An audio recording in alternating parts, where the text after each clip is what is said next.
10% playtest, 100% delusion. I think Diablo 4 has the potential to be the best Diablo game ever. I think we're probably going to get the best campaign we've ever gone in a Diablo game. I think of any Diablo game yet, any ARPG yet, this is the one that has the most potential campaign we've has the potential to be the best Diablo game ever. I think we're probably going to get the best campaign we've ever gone in a Diablo game. I think of any Diablo game yet, any ARPG yet, this is the one that has the most potential to open up the genre to a wider audience. If you like other ARPGs, you'll probably like this game. Enjoyed this style of game. Doesn't know PoE. Definitely. It's got, Force Gaming's never, he doesn't even know what PoE is. PoE, isn't that guy that would write, you know, poems about ravens and shit? Gonna deliver a good one if you're even remotely into ARPGs. Typically in Diablo games past, you have a tendency to be swarmed by larger groups of enemies, whereas in Diablo 4, at least what we've seen so far, it's much smaller groups with larger health pools that are interspersed within areas, meaning that the endgame may not actually be dominated by massive wave-clearing builds so much as tactically thought-out mixes, which is much more fun in my opinion. Movement and skill usage. Slow tactical slot machine. I'm excited. Before it confuses you, if you played Diablo 3, you'll remember that attacks and skill usage was extremely snappy. If you clicked on an enemy that was behind you, you would flip around and instantly start swinging your weapon at them. True.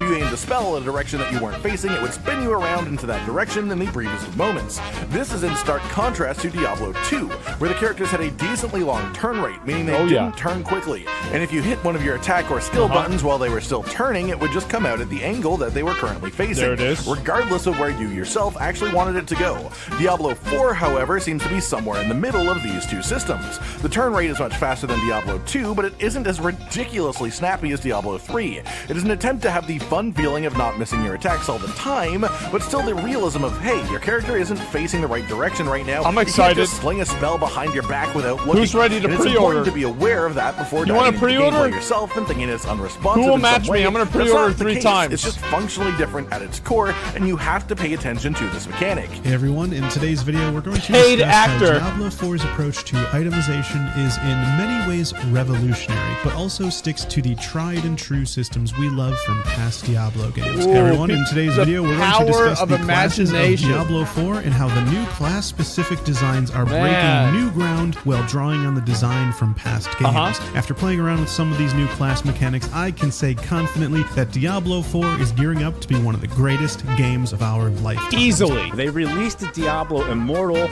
with a PC port, and with that PC port, for some reason, they went out of their way to develop WASD movement.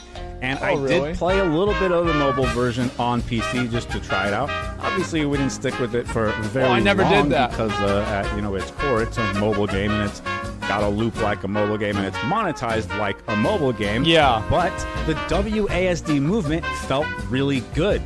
As far as controls went, I found it to be a much more enjoyable experience for Diablo. Really, it's any game that is all click to move. The WASD option, in my opinion, always feels better. There's just something about the mouse click movement in these types of games where it gets very repetitive, right? If you play the game for like a couple hours session, whatever, the amount of clicks you're doing is just click and click constantly for everything, right? Because you're clicking to attack and you're clicking. See, this actually reminds me whenever I got my finger fucked up, is that I used to always get my hand would bother me whenever I would do the clicks, because it's like I did it so many times.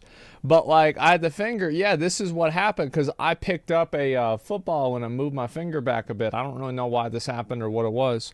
But anyway, so basically, I was going to get it fixed, but then I was playing some games. I was playing like a click-to-move game, and I realized that, like, my hand never hurts anymore clicking on the mouse.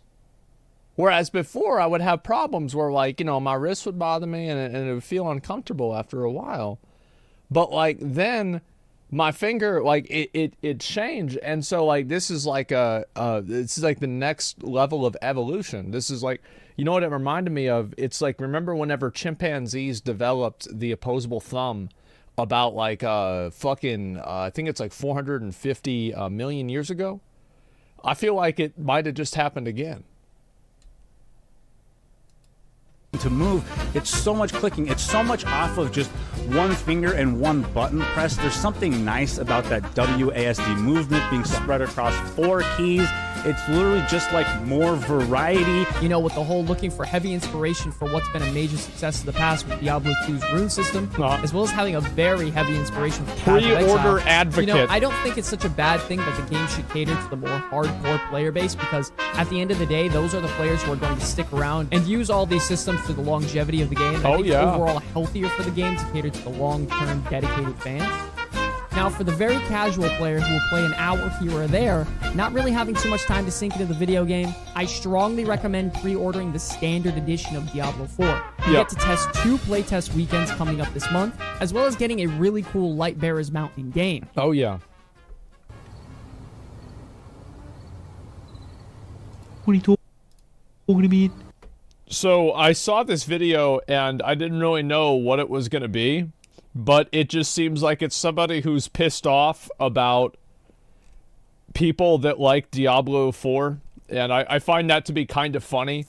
And so, yeah, I figured I would take a look at it, and what a video is wasted 4 minutes. It was kind of a, okay, I think that, like, shitting on Diablo, it's funny, but I don't really think it's that true. Did they avoid making this one pay to win? Unfortunately, I think that is the case. But hopefully they can change something later on. Make it more accessible.